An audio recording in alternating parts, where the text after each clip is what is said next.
Kei a koe te whiringa mō te waiata, te haka, te poira nei, e ngā kau nui ana ki a koe, mā te tuku pōti, ki te taupānga o te Matatini. E kaupapa pai, e whai mana ai, ngā kōrero, o tērā, ko atika, ko he, ko te pō he pia, e kaupapa pai. Ko nei a ngā tapiata he uri nōtu haurangi, e whakamahi ana ia i te taupānga, hei pōti mo tōna tino. Kua whai wahi ki te nui, ki te tokomaha, o ngā kapa, pia, te tehi anō takino reira. He pai hoki, kia whiwhi reo, ngā whānau hei kōrero, i ora atau anō whakaaro, ko ai, pia, ngā kapa, ko whakaihu waka i roto i a rātau anō.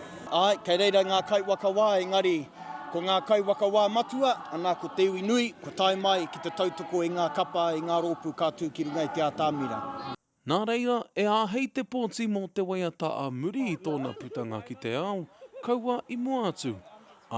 Kei te taupānga hoki ko tētehi rārangi toa.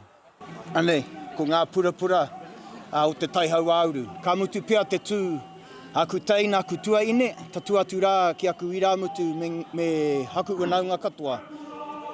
Ka mutu pia tō rātau tū. Ka rongo i te wairua ora, te mauri ora, me tō rātau kaue i te kaupapa mō ngā poropiti mo te raukura. Koutou te kāinga, me nā e hihi ana koe te pōti mō tōtino, tēnā haere ki te taupānga o te Matatini.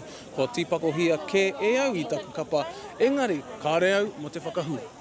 Of the groups that I've watched, I liked Te Waka Huia. I liked their poi. Says it in the name, my brother.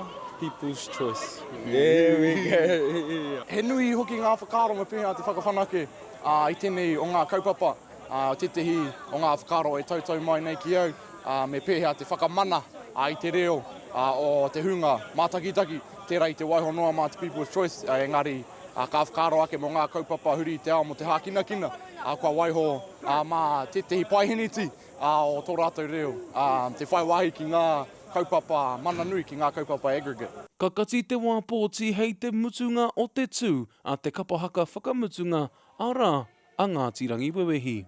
Ki te puna o te awa, te kawa pāora, mā Aukaha.